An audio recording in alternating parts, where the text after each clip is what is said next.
Saya perhatikan dari tadi nih, bajunya sudah mulai berubah saya lihat sekarang ini. Apa itu? Bajunya Kamat ini. Kan Baju baru nih kayaknya nih. bajunya warna putih. Iya. Apapun bajunya, Oke. sepanjang tempat itu tidak membuat kita bermaksiat, Masya Allah. sepanjang tempat itu tidak melarang kita untuk melakukan kebaikan, kenapa kita harus mempermasalahkan? Masya Allah.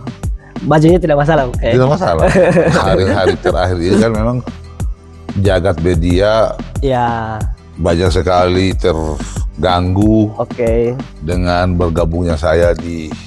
Saya mau ke situ sebenarnya. Saya kan sudah tahu apa yang kamu tanyakan kan. Nanti tunggu, saya ada menulis buku tentang PSI kok. Ini nanti kita tunggu deh, kita akan diskusikan tentang PSI. Saya mendingan tidak punya partai ketimbang saya harus dijauhkan dengan umat Islam.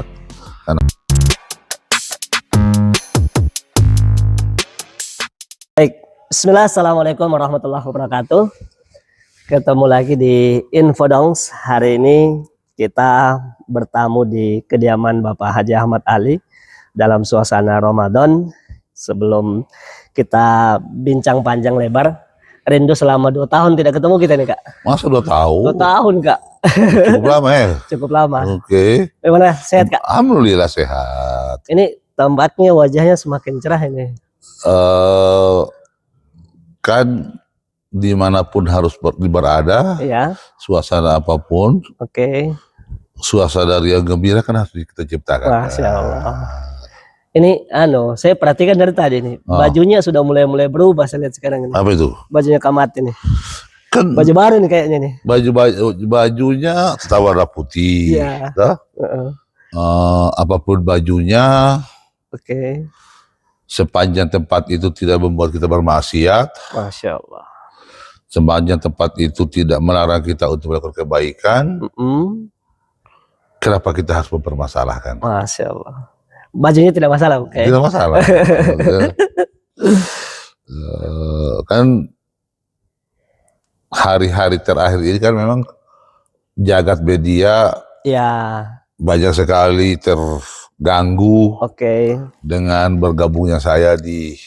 Saya mau ke situ sebenarnya. Saya kan sudah tahu apa yang kamu tanyakan kan. Terus dengan segala macam label.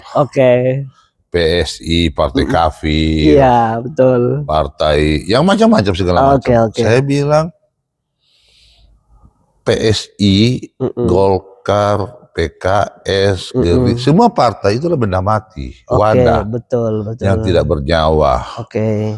Nah, dia itu nanti dia bercorak tergantung siapa yang mengisinya.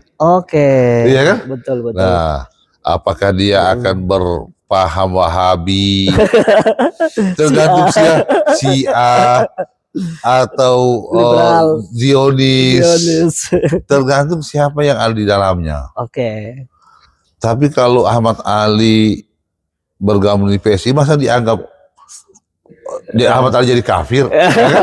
Ini kan sesuatu hal yang aneh aja menurut saya kan.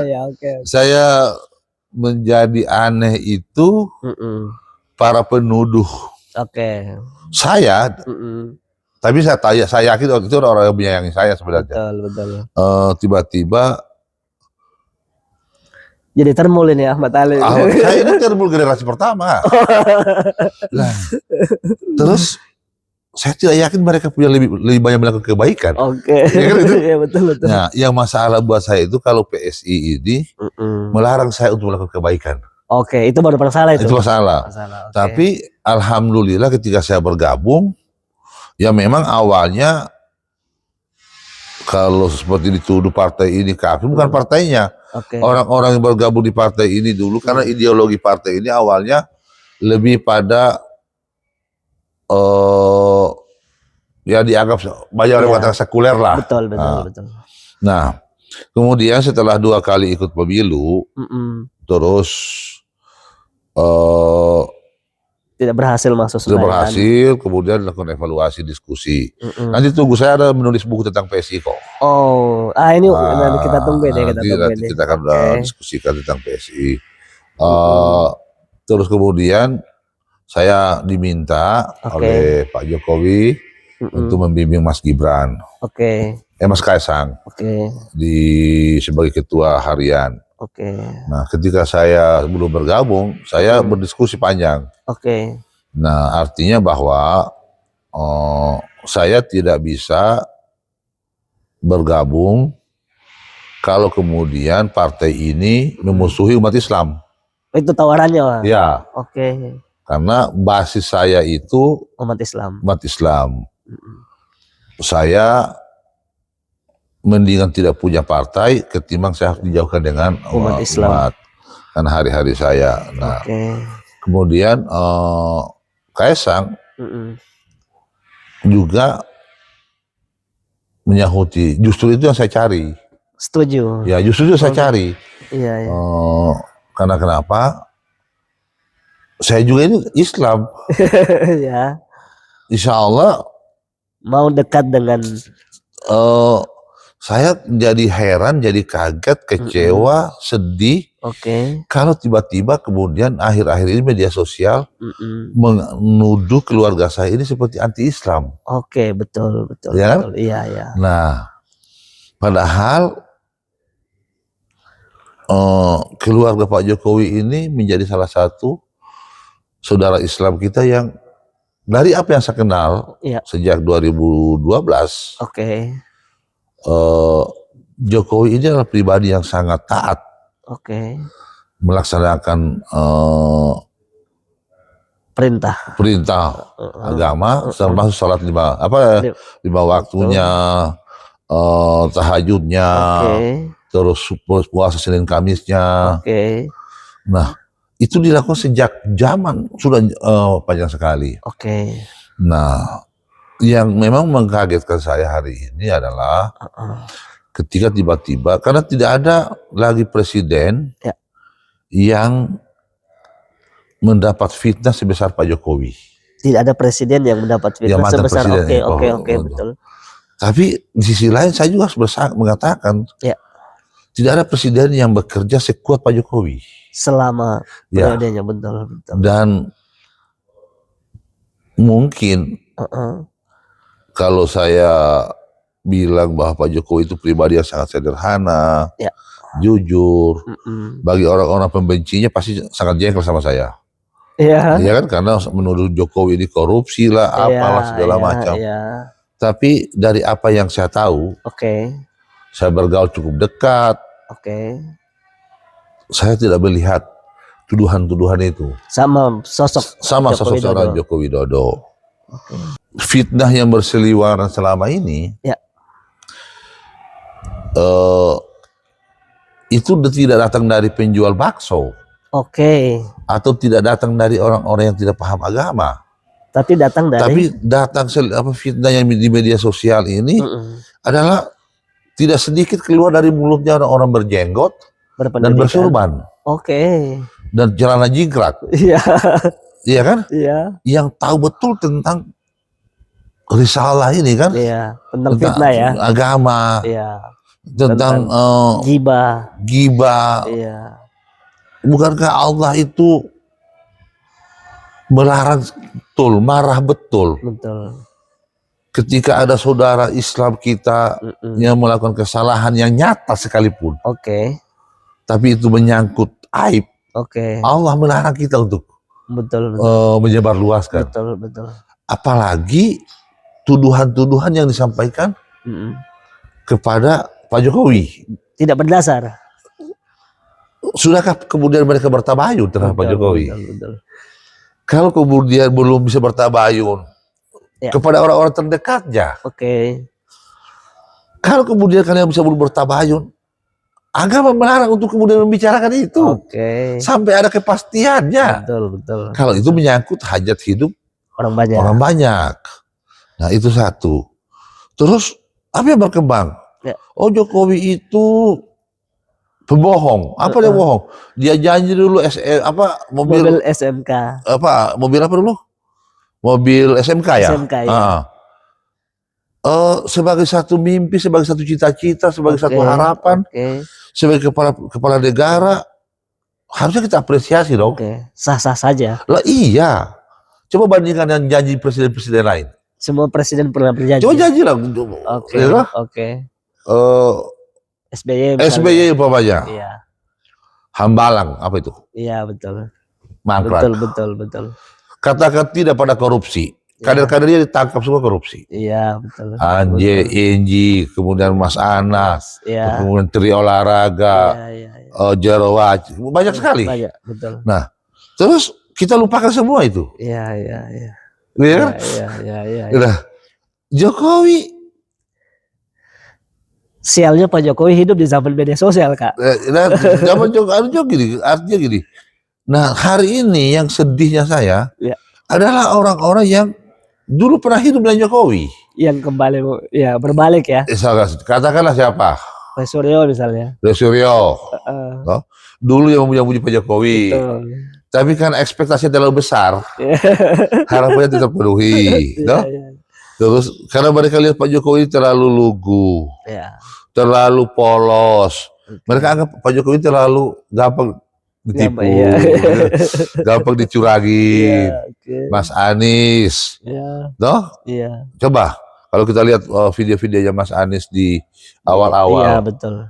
Sejarah jujur dia katakan, saya pilih Jokowi karena dia orang baik. Betul. Saya pilih Jokowi karena Jokowi itu membawa kebaruan. Saya pilih Jokowi itu orang yang paling berhak mengatasnamakan rakyat karena dia adalah rakyat. Betul.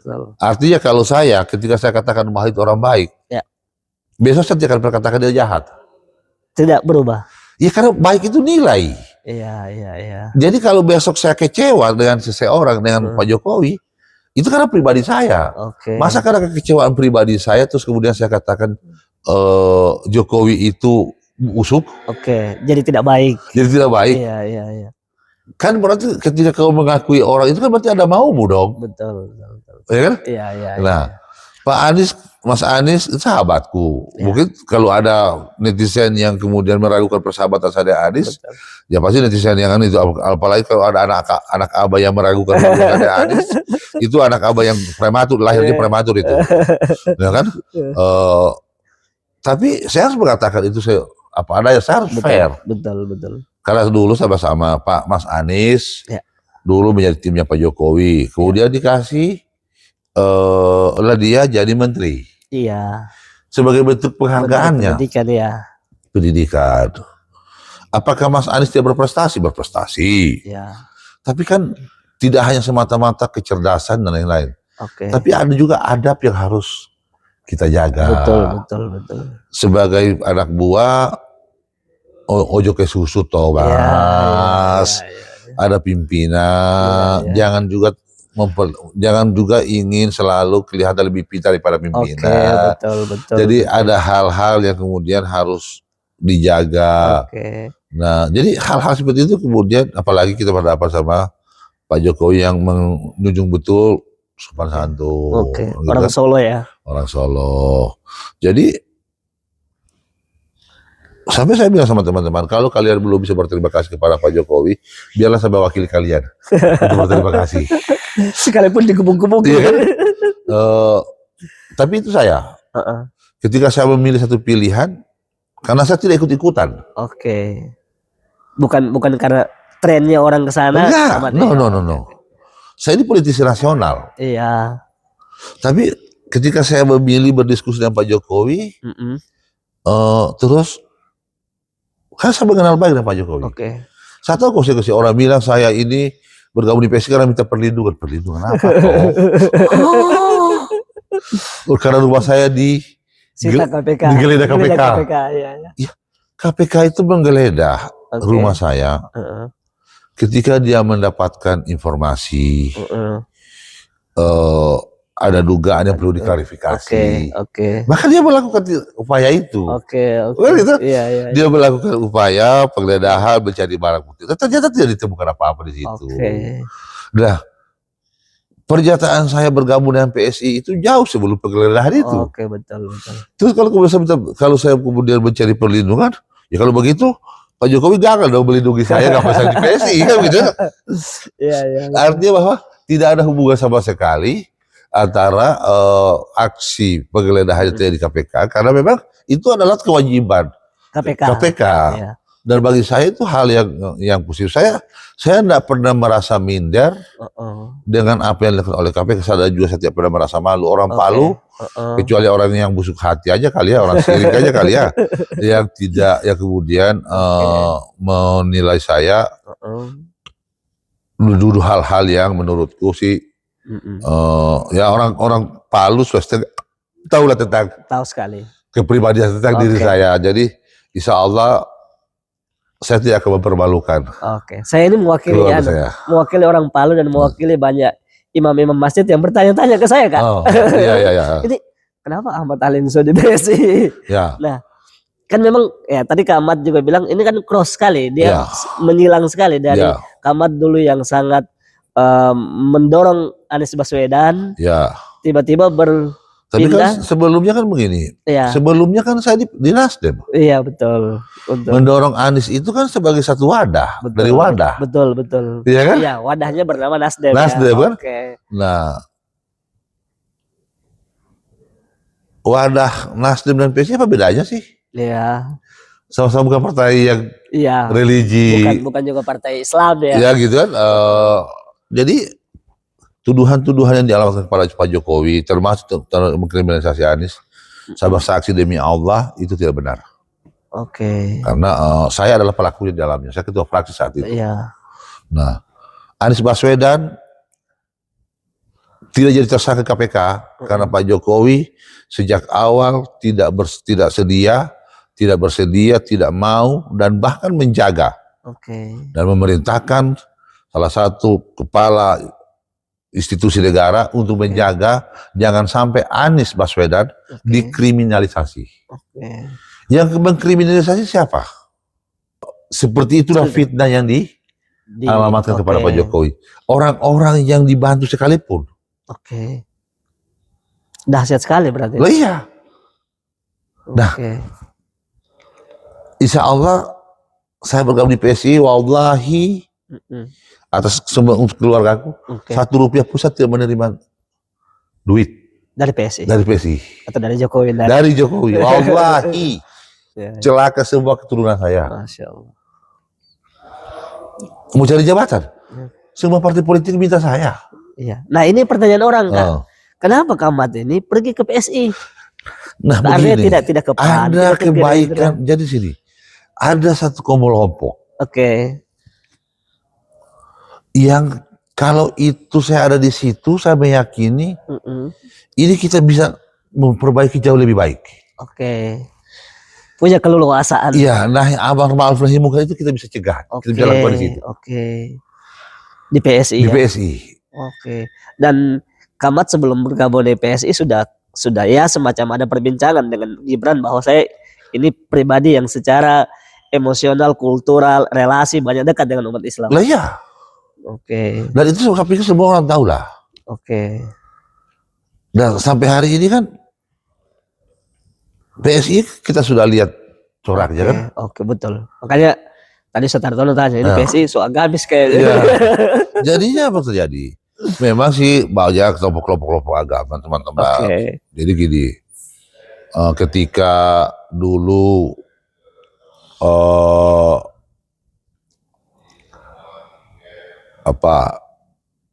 FPI dibubarkan. Iya. Saya pahami lah. Kalau kemudian Habib Rizik CS itu kecewa, marah terhadap Jokowi. Tapi di sisi lain kita juga harus bisa memahami bahwa Jokowi sebagai kepala negara, sebagai presiden, atas nama sumpah jabatannya, dia bersumpah dan berjanji untuk menjaga negara kesatuan Republik Indonesia, untuk tidak ada rongrongan dari atau tidak ada kelompok apapun di Indonesia yang menggunakan asas selain Pancasila. Itu tugas dia. Kan Jokowi hanya memberikan pilihan, negara hanya memberikan pilihan. Itu tetap, tapi gunakan asasnya Pancasila.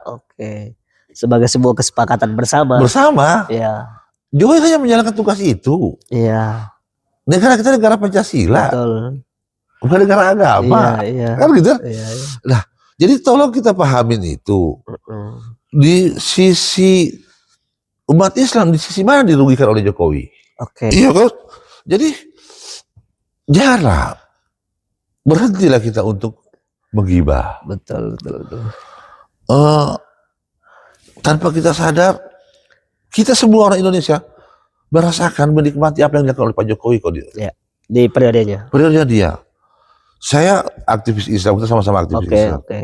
Rasanya paling bebas kita melakukan Oke. kegiatan keagamaan Betul, di betul. jalan Pak Jokowi. Oke. Justru ketua DMI kita yang melarang Yang melarangkan toa ya. toa di masjid gitu. Kenapa kita tidak ributkan kan? Ya, Pak Jokowi nggak pernah bicara tentang itu loh. Iya, iya, iya. Justru. Justru yang membangun toleransi itu ketua DMI, Iya. ketua umum kita, Iya, Pak JK ya. Pak JK. Iya, betul, betul. Pak Jokowi mana pernah mempermasalahkan itu. Justru Pak JK yang ya Kurangi, kecilin. Ya. Kan gitu. Betul, betul. Tapi kan kemudian yang dianggap anti ulama itu Jokowi. Jokowi. Iya, iya, iya. Saya nggak tahu juga yang mana. Oke. Tunjukkan satu fakta Oke. bahwa Jokowi itu mengkriminalisasi. Ada ulama yang dikriminalisasi oleh Jokowi. Iya. Habib Rizik. Iya. Memanggil Jokowi itu bukan Jokowi, Jokodok. Nah, sebutannya. Oke. Hari pantas enggak sebagai seorang Ya, memahami ya, agama, apakah itu masuk betul. penghinaan? Secara agama ya memang tidak asal adabnya ya, betul. Pantas enggak itu dicontohkan? Iya. Pernah enggak Nabi mencontohkan menyebut orang dengan ya? Misal, pernah enggak kemudian Jokowi itu presiden kita. Okay. Agama kita itu mengajari kita untuk bagaimana menghormati pemimpin. Oke. Ini bukan menghormati, menghina. Ya. Namanya Jokowi, Joko Widodo dipanggil Jokodok, disamakan dengan kodok. betul. Nah, Habib Rizik diapakan oleh Jokowi? Ya, tidak diapa-apakan. Gak diapa-apakan kan? Iya. Nah, terus contoh apa lagi ya kemudian yang harus kerendahan apa lagi ya Jokowi perlihatkan kepada umat Islam. Kalau tentang Anies, saya yang paling banyak biaya keluar saya kok. Paling banyak habis ya. Tapi namanya politik perjuangan begitu. Betul.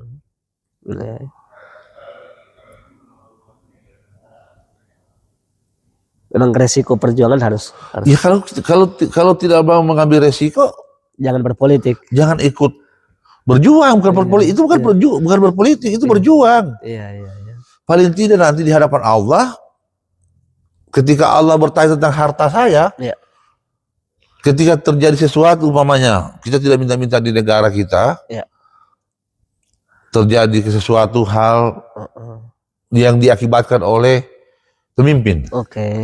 Paling tidak saya ada jawaban saya di hadapan Allah. Ya Allah, di tahun 2024 saya sudah berjuang untuk melahirkan satu pemimpin yang menurut saya itu baik, dan harta itu saya gunakan untuk mencari pemimpin itu. Betul. Tapi kemudian Allah ternyata menakdirkan yang lain. Saya berlepas diri dari betul. Kan begitu? Betul. Jadi apa yang saya lakukan itu bukan tentang Anies, tapi tentang pertanggungjawaban saya kepada Allah. Sebuah perjuangan. Iya. Di mata kita itu baik, belum tentu di mata Allah itu baik. Iya. Yang baik di mata kita belum tentu baik di mata Allah. Ini kayaknya saya bicara sama Ustadz. Terus karena harusnya saling sekuler ketika di PSI kan? Iya. Ini kayaknya ada guru agamanya Kamat di PSI. Nah, gitu. Kamat, berikutnya ke depan apa rencana yang akan dilaksanakan di PSI untuk warna-warna PSI ini bisa relasinya? Paling tidak begini, setelah PSI itu dua kali gagal di pemilu. Kemudian kami coba menyusun strategi dan kemudian memutuskan kembali dalam rakernas. PSI rumah bersama. PSI rumah bersama. Semua bisa. Ya, rumah bersama. untuk Indonesia kan. Jadi karena kebetulan saya susun. PSI Rumah Bersama, PSI Partai Terbuka, seperti TBK kan, Partai Terbuka untuk membangun Indonesia lebih baik. Nah, Rumah Bersama itu artinya bahwa di PSI adalah wadah yang memang kami siapkan untuk menampung seluruh anak-anak negeri. Di sini kami tidak lagi, kalau dulu kan saling menuding, intoleran. Kan gitu.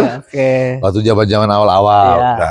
Itu adalah masa lalu PSI yang kemudian ayo kita lupakan. Kita kubur. Karena hari ini PSI tidak lagi mengenal diskriminasi. Tidak lagi diskriminasi di tubuh partai ini. Partai ini kami desain untuk adaptif. Dan PSI ini kami sudah saya sebagai wadah berhimpun untuk anak-anak Indonesia. Tidak di sini tidak memandang agamanya, sukunya, warna kulitnya, si kaya maupun si miskin. Tapi semua di sini orang datang dalam posisi yang setara. Semua orang yang kemudian ingin memilih politik sebagai jalan pengabdiannya, yang kemudian tertolak di tempat lain karena tidak memiliki kekayaan atau tidak memiliki, insya Allah di PSI terbuka untuk semua anak-anak Indonesia. Semua bisa. Dan tidak ada lagi diskriminasi, tidak ada lagi saling menuding. Si ini intoleran di sana, kami yang paling benar di sana paling salah. Kemarin kan saya Pancasila, ini bukan Pancasila. Tidak ada lagi sekarang. Kita anak Indonesia. Sekatnya sudah tidak ada lagi. Tidak ada lagi. Yang menjadi warnanya Indonesia. Nah, artinya kan ketika saya masuk ke sana, saya harus memperhitungkan semua faktor-faktor yang kemudian tidak merubah diri saya. Saya takut kalau kemudian saya masuk berpartai di partai politik, terus merubah warna. Pemahaman saya, relasi saya. Hari ini saya masih bersahabat dengan para ustadz, para habaib, para alim ulama. Nggak ada. Orang PSI tidak ada yang alergi dengan itu. Bahkan kemarin saya lihat jalan-jalan ke pondok pesantren, ya kan? Dengan Abu Bakar Bashir, kita berteman. Ngeri nih temannya. Pendeta Damani kita berteman. Jadi ya karena kita orang Indonesia.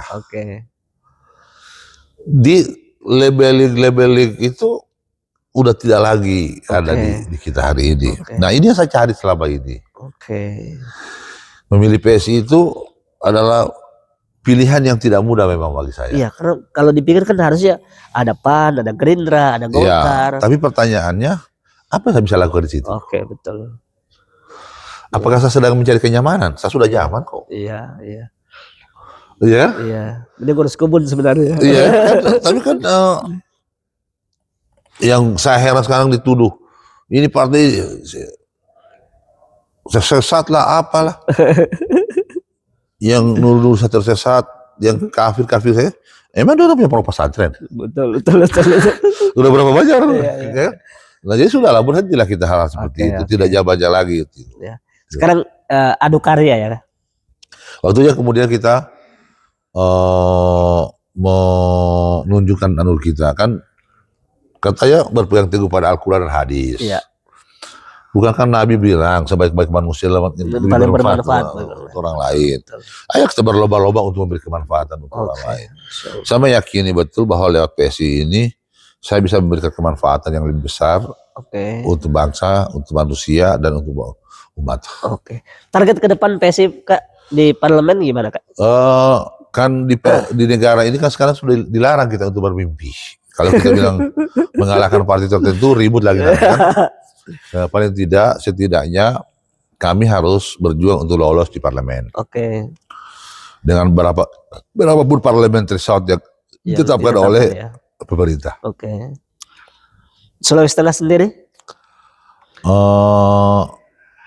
PSI bertekad untuk berebut kembali Sulawesi. Oke. Di Sulawesi Selatan ada RMS, kemarin kan adik saya sudah bergabung juga. Barisan-barisan lama, Iya. insya Allah. Di Sulawesi Tengah ini kan pernah dulu Iya. mengalahkan Iya. kejayaan Golkar kan? Iya. Itu kan saya dulu ya kalau saya dulu. Betul sekali. Nah, tidak menutup kemungkinan itu juga bisa dilakukan oleh PSI, insya Allah. Gitu. Sama seperti yang dulu kok. Tidak berubah ya? Tidak berubah. Jangan takut. Jangan takut. Gitu. Nah, Ramadan ini saya lihat PSI banyak sekali kegiatannya. Ya, kan gini. Selama Ramadan ini kami Ketua Umum menginstruksikan untuk menghentikan semua kegiatan politik. Kegiatan partai. Oh, berarti ini bukan kegiatan politik ini? Ya, jadi kegiatan partai stop. Jadi rakerda, rakorda, dan segala macam stop. Jadi lebih banyak kita bangun silaturahmi ke pondok pesantren, mengisi bulan Ramadan dengan kegiatan-kegiatan yang insya Allah membawa kebaikan, kemanfaatan. Saya kemarin cek sahur on the road-nya PSI. Ya, itu terjadi di seluruh Indonesia. Oh, di seluruh Indonesia. Ya. Wow. Itu menghabiskan berapa juta ribu itu? Oh, kan untuk kebaikan sulit juga kita hitung-hitung. Iya kan? Iya. Saya sendiri karena itu berbeda dengan politik. Kalau politik itu tangan kiri yang memberi, tangan kanan bercerita. Nah, kalau kebaikan-kebaikan begitu tangan kiri memberi, tangan kanan dia boleh tahu itu kan. Masya Allah. Dan alhamdulillah agenda hari ini Kamat di Palu, Sulawesi Tengah buka puasa bersama dengan hari ini kita buka puasa bersama dengan UMKM, wartawan, terus panti asuhan, terus ada beberapa komunitas-komunitas. Besok dengan para imam dai dan alumni Universitas Sadolako. Terakhir ini Kamat, ini apa perlu ada trigger ini kayaknya untuk PSI di Sulawesi Tengah ini? Apa yang ingin Kamat sampaikan sama pasukannya Kamat di Sulawesi Tengah? Bekerja, bermanfaat, jangan pernah peduli apa yang orang katakan tentang dirimu, tentang partaimu, karena ketika mereka banyak menggibah tentang kita, artinya di waktu bersamaan mereka sedang memperhitungkan kita. Masya Allah. Jadi kalian harus berbangga. Kita adalah orang-orang yang diperhitungkan oleh mereka yang sedang ketakutan. Jadi sekali lagi, kalian tahu apa yang kalian lakukan, maka nggak perlu terpengaruh dengan semua cacian, semua omongan-omongan orang-orang yang tidak senang dengan kita, dan tidak perlu juga dibalas. Karena kalau kita mengomentari mereka, kalau kita kemudian meladeni mereka, sama rendahnya diri kita dengan mereka. Oke? Terima kasih Kamat, luar biasa. Semoga Ramadan ini ibadahnya berkah. Amin. Sukses karir perjuangannya di, saya tidak bilang karir politik ini, saya bilang karir perjuangan. Ya, amin. Ya. Dan semoga politik itu kan sebenarnya nilai, bukan kepentingan. Cuma masalahnya memang ketika politik itu diisi oleh orang-orang yang menjadikan yang avantori, politik praktis, kepentingan sesaat. Jadinya nilainya dia kehilangan nilai. Betul. Contoh gini, ketika saya jadi pengusaha itu dari dulu coba berbagi. Tapi terbatas yang bisa menikmati itu. Ketika saya jadi anggota DPR RI pertama, saya bisa mendistribusi anggaran di daerah ini triliunan. Melebihi ketika jadi pengusaha. Dan itu dinikmati oleh ratusan ribu bahkan jutaan orang. Luar biasa. Yang tidak bisa saya lakukan ketika saya cuma sendiri pengusaha kan gitu. Nah sebenarnya kalau itu semua pikirannya kita, tapi kan kalau memang yang sulit itu ketika DPR dijadikan tempat pencaharian. Iya. Betul. Nah itu repot itu. Kalau orang kayak Kamat ya mungkin cari pencari. Ya, kan? Jadi kalau saya kan selalu, makanya kenapa saya tidak pernah takut Karena dimanapun tempat saya, insya Allah ini upaya kita untuk berkena amal ma'ruf nahi munkar kan? Ya. Itu aja yang anunya saya. Ketika saya tidak bisa melakukan itu, saya keluar. Iya. Ketika sudah tidak bisa bermanfaat ya, mending keluar ya. Di Nasdem umpamanya. Sama ketua umum, satu trip lagi saya ketua umum kan. Iya. Tapi untuk apa jabatan itu? Oke. Iya. Untuk apa jabatan itu kalau kemudian di situ saya tidak bisa lagi melakukan kebermanfaatan. Ketika kemudian tidak ada keberkahan lagi menurut saya. Itu aja sih. Saya kan orang yang paling gak pernah takut kehilangan sesuatu, karena sesuatu itu kan semua datang dari Allah. Dari Allah. Titipan semua ya. Kenapa kita harus takut itu? Betul.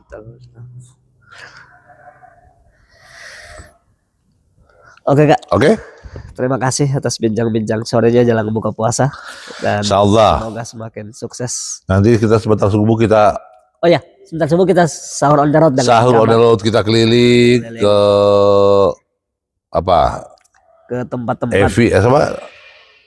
Elviana. Toh kita ke Ipang, ke tempat-tempat yang kemudian dilaksanakan oleh PSI, DMI. Oh ya. Kita kunjungi rame-rame untuk berbagi sukaria, kebahagiaan bersama dengan masyarakat. Terima kasih. Oke. Demikian, assalamualaikum warahmatullahi wabarakatuh. Waalaikumsalam warahmatullahi wabarakatuh.